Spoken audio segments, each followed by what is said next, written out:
Many, maybe most legal systems are based on this idea, this belief in human rights.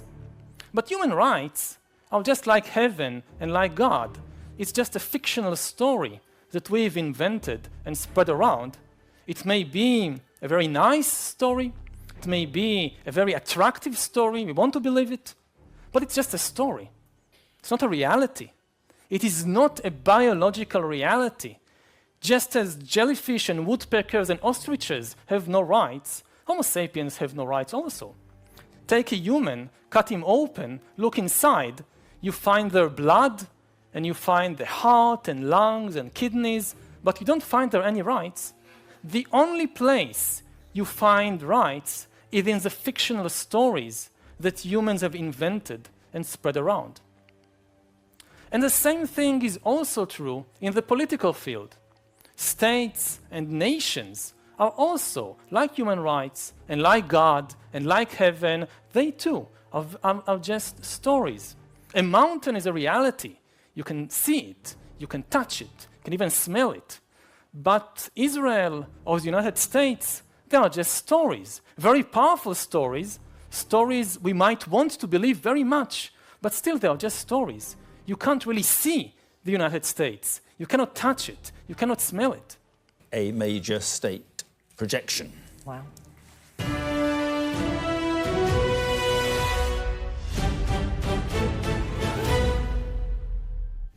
And it is this, and it is major, and it is quite possibly the state that wins this for Donald Trump. Sky News is projecting that Donald Trump has won Pennsylvania. Yeah, absolutely. And we've been talking about the significance of Pennsylvania. The state is worth 19 electoral votes. Sky News a little earlier in the evening projected it to Donald Trump. But we can now say that Donald Trump has won Pennsylvania, securing the biggest battleground state and breaking that blue wall again, just as he did in 2016. Are you concerned that Trump might be elected again? Shortly? I think it's very likely. And if it happens, it is likely to be the kind of like the death blow to what remains of the global order. And he says it openly. Now again, it should be clear that many of these politicians, they present a false dichotomy, a false binary vision of the world, as if you have to choose between patriotism and globalism, between being loyal to your nation and being loyal to some kind of, I don't know, global government or whatever. Dismantling the entire globalist neocon establishment that is perpetually dragging us into endless wars, pretending to fight for freedom and democracy abroad. Hello, ladies and gentlemen, boys and girls, dogs and cats. We are here. Today it's Saturday, and I want to talk to you about the World Economic Forum Lizard People. Now, the last time I went on a Lizard People run, I went on a Lizard People's run to show you what was coming in the future.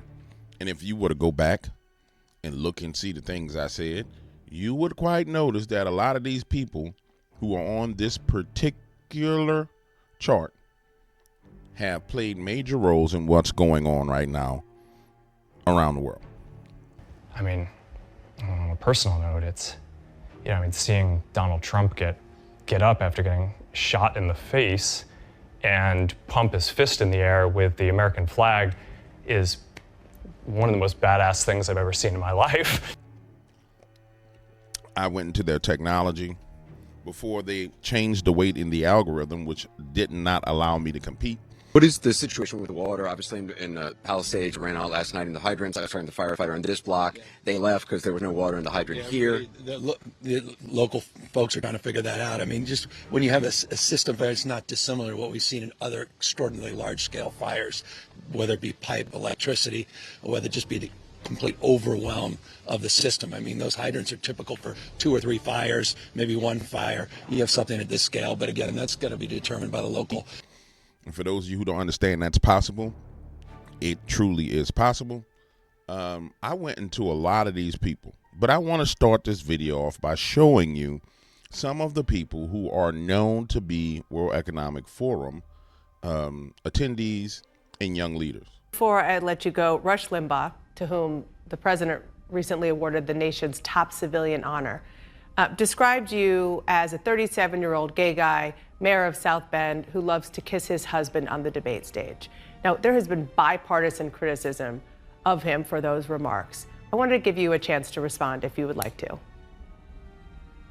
Well, I love my husband. I'm faithful to my husband. On stage, we usually just go for a hug, but I love him very much. And I'm not going to take lectures on family values from the likes of Rush Limbaugh.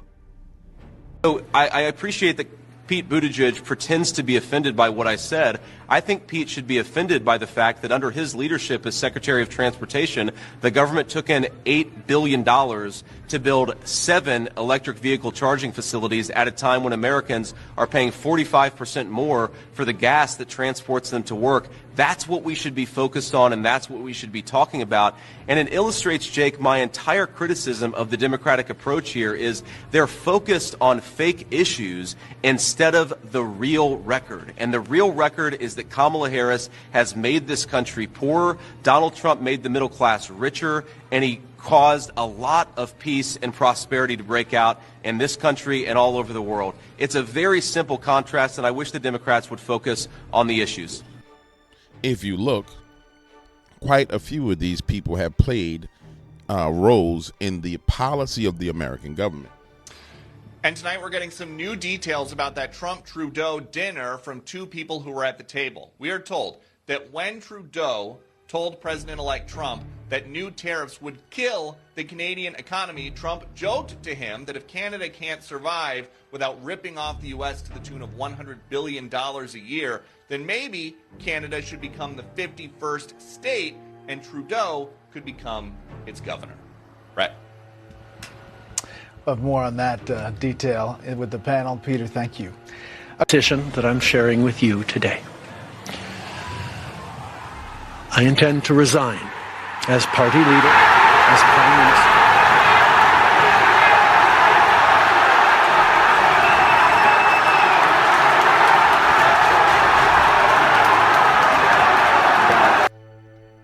If you look at the third row in the center, you will see the one right now who is at the heart of this disaster in California.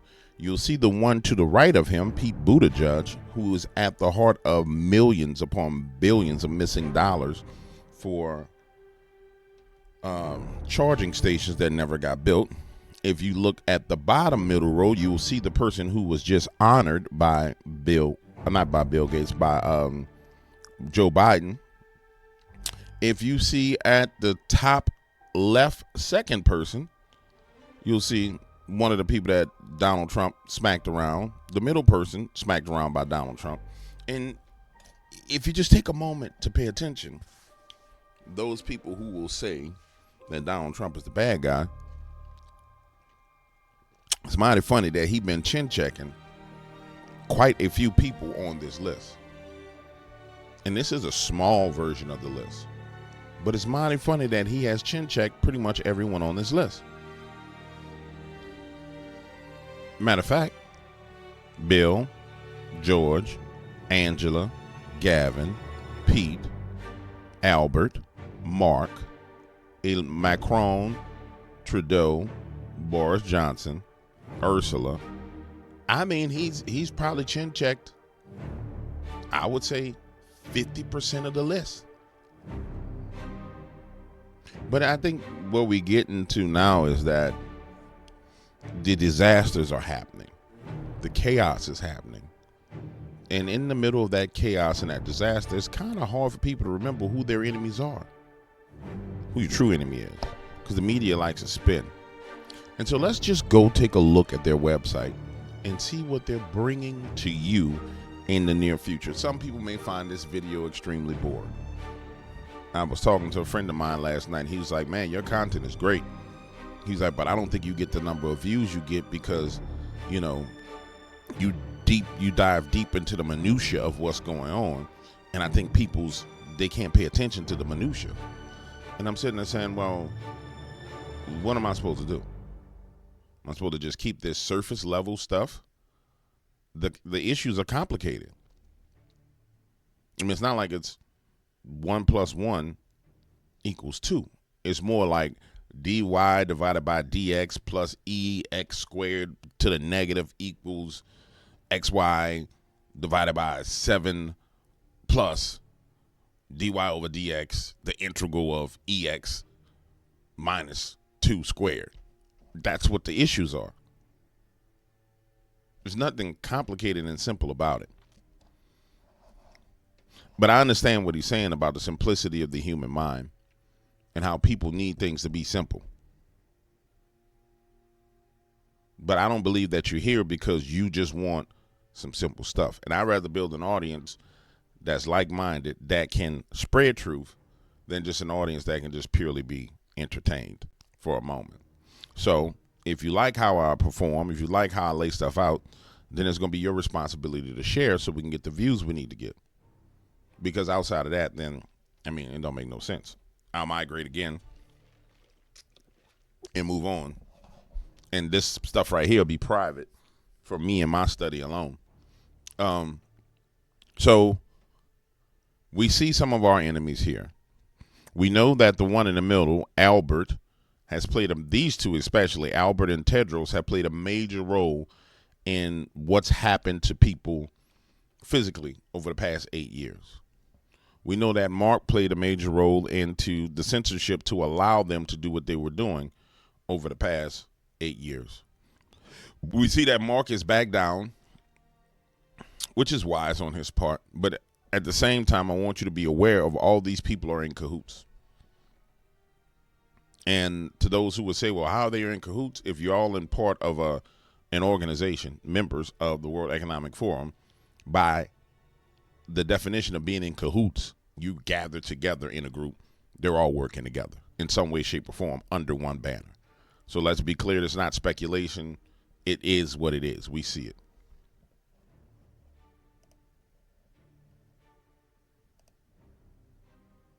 Let's start with this: rebuilding trust in the age of AI. And we know that they are the tip of the spear for what is coming down the pipeline. And so, ladies and gentlemen, let's see what they believe is going on. This article is a part of the World Economic Forum annual meeting. Artificial intelligence is already transforming the workplace, offering opportunities for organizations navigating its challenges. However, at the heart of this transformation lies the critical issue of trust, and the promise of AI will stall for firms who do not address it. Leaders must prioritize building trust across all levels of their organizations in order for their businesses to thrive in intelligent age. Now, their definition of trust and our definition of trust is different, and so we need to go and find out what they mean by trust. And the only way you can see this is listening to them. But we'll get through this, and I'll let you listen to what they say about trust. Artificial intelligence is transforming workplace. All right. Leaders must confront the reality that trust is on the decline. BetterUp's survey of the more than 200,000 U.S. workers, employees, comfort in raising questions as concerns to leadership in 2024 has declined quarter over quarter since 2020. So they define trust by the comfort in raising questions. I'll read it again. Leaders must confront the reality that trust is on a decline. Now, here we go. We define trust. BetterUp survey of more than 200,000 U.S. workers, employees, comfort in raising questions and concerns to leadership in 2024 has declined quarter over quarter. So their idea of trust is your comfort to raise questions. And so therefore what we see now is, based upon their definition of trust, we know that everything they're doing is inverted. When they say rebuilding trust for the age of AI, they mean that you don't get to question them whatsoever. I know you may be saying, well, DW, that's a crazy leap, but you have to understand the concept of censorship that came out of the World Economic Forum. For them, trust is dominating you. And so everything that you read is upside down. When you read their documents, you have to realize that what they're saying, they're speaking in code. So it's the opposite. So what this says is, the title should actually read, Rebuilding Trust for the Age of AI. It should say Controlling Dissenting Voices for the Age of AI. Because think about it. The guy who's working in a factory and he's working a forklift, when a computer can work that forklift better than he can and work all night long, he's going to sit there and start arguing and fighting. Man, y'all can't bring these computers in here. I'm going to be unemployed. And so they want to make sure that man does not have a voice. I know it seems crazy, but I mean, you got to read between the lines. This gap in trust risks undermining the very potential that AI holds for business transformation. In this age of disruption, it's not just about adopting AI. It's about rebuilding the trust needed to make AI work for your people and your organization. Now, if we were to take this in context and go back and look and see what their prophet is saying, remember what we're saying. This gap in trust risks undermining the very potential that AI holds for businesses' transformation. In this age of disruption, tell me if this makes sense. In this age of disruption, it's not just about adopting AI. It's about rebuilding the trust needed to make AI work for people and your organization. All right. The whole concept of artificial intelligence in the workplace means that you minimize the use of human input. And I know what I'm saying sounds crazy, so I'm going to let them tell you out of their own mouths. Watch this. Now, it's hard to maintain the context when you're dealing with these people because their words are lofty. It sounds great, right? When you're listening to what's said, it actually sounds like they intend to do good. That is the witchcraft of their words. Witchcraft is defined as biblically as manipulation. It says manipulation is as witchcraft in the Bible. So when you understand what's being done, it's a form of witchcraft. There are people who say, and they're right, there are people who come out and say, well, man, you got to be careful with the words you say. With words, we cast spells. And those people, they talk as if they have this forbidden knowledge, like, oh, I know something you don't know. Not even realizing that what they're doing in that moment themselves is casting a spell on the individual that they're talking to. Truth is truth. You just tell the truth. Point blank, period. But I digress. As you can tell, I'm in a mood this morning. We see the creation of a new massive class of useless people. As computers become better and better in more and more fields, there is a distinct possibility that computers will outperform us in most tasks and will make humans redundant. And then the big political and economic question of the 21st century will be, what do we need humans for? Or at least, what do we need so many humans for? Do you have an answer in the book? At present, the best guess we have is keep them happy with drugs and computer games. All right, so we've established what they mean. So when we come back over here, let me shrink this back down. You gotta forgive me, guys. All right, you understand what's being said now. Now let's read this in context of what he said. Leaders must confront the reality that trust is on the decline. Better Up survey of more than 200,000 U.S. workers, employees, exclamation point afterwards, meaning belonging to the employees, comfort in raising questions and concerns to leadership in 2024 has declined quarter over quarter since 2020. What happened in 2020? Anybody? What rolled out in 2020? So in other words, what this article is saying, since 2020 to 2024, quarter over quarter, employees' ability and comfort with raising questions to leadership has declined quarter over quarter. Now, take that in context with the next sentence. This gap in trust risks undermining the very potential that AI holds for business transformation. In this age of disruption, it's not just about adopting AI, it's about rebuilding the trust that needs to make AI work for your people and your organizations. Hold on. But we know that according to you guys, AI means you need less people. It makes people useless. Moving forward, the decline in leadership trust. Trust in leadership is at a crossroads, a challenge further amplified by the rapid adoption of generative AI. McKinsey reports that 91% of organizations are unprepared to scale AI responsibility, while Accenture found that 95% of employees valued working with Gen AI. They don't trust organizational leaderships to implement it thoughtfully. Now, trust in leadership amplified by the rising adoption of generative AI. Let's see what generative AI is defined as.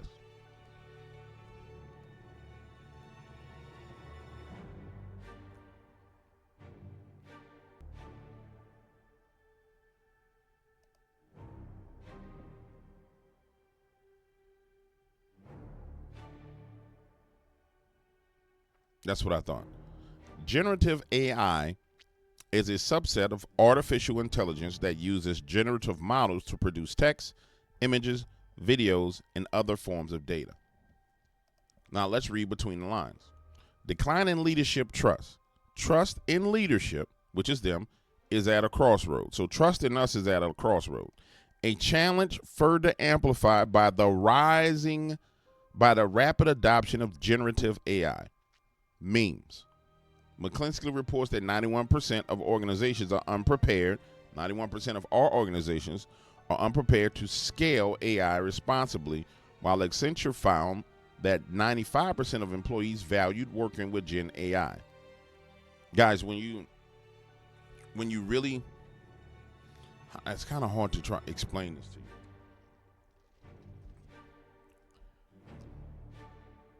But I'll put it to you like this.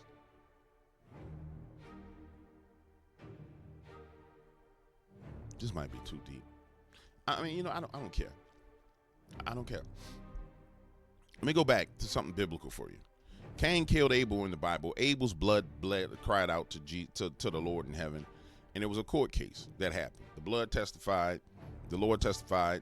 There was a judgment against Cain. Cain was cursed to roam this land, and he was cursed not to, for the land itself to fight him and not to be able to be fruitful from the land.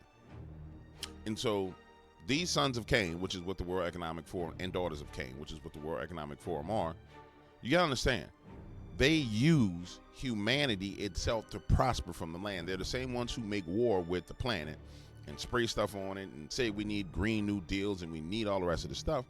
And they're at war with the planet. They're at war with God. When they say employee, your ass is their employee, whether you work for them or not. And you need to understand this. And I know it's a hard leap for people to get to, but you need to understand it. They think of themselves as gods. They think of themselves as rulers. Noah Havari just explained it to you. And so the challenge is relaying this information in a manner in which you can maintain the mindset to understand what's said. So trust in us as at a crossroad. A challenge further amplified by the rising adoption of memes, which is generative AI. McKinsey reports that 91% of organizations are unprepared to scale AI responsibility, while Accenture found that while 95% of people enjoyed working with generative AI, they do not trust organizational leaders to implement it thoughtfully. Many, maybe most legal systems are based on this idea, this belief in human rights. But human rights are just like heaven and like God. It's just a fictional story that we've invented and spread around. It may be a very nice story. It may be a very attractive story. We want to believe it. But it's just a story. It's not a reality. It is not a biological reality. Just as jellyfish and woodpeckers and ostriches have no rights, Homo sapiens have no rights also. Take a human, cut him open, look inside, you find their blood, and you find the heart and lungs and kidneys, but you don't find there any rights. The only place you find rights is in the fictional stories that humans have invented and spread around. And the same thing is also true in the political field. States and nations are also, like human rights and like God and like heaven, they too are just stories. A mountain is a reality. You can see it, you can touch it, you can even smell it. But Israel or the United States, they are just stories, very powerful stories, stories we might want to believe very much, but still they are just stories. You can't really see the United States. You cannot touch it. You cannot smell it. A major state projection. Wow.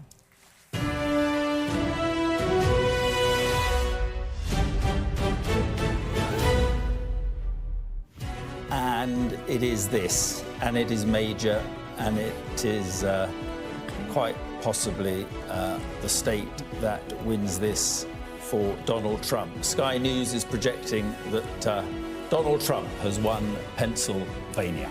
Yeah, absolutely. And we've been talking about the significance of Pennsylvania. The state is worth 19 electoral votes. Sky News a little earlier in the evening projected it to Donald Trump. But we can now say that Donald Trump has won Pennsylvania, securing the biggest battleground state and breaking that blue wall again, just as he did in 2016. Are you concerned that Trump might be elected again? I think it's very likely.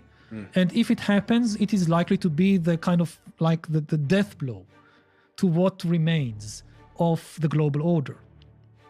And he says it openly.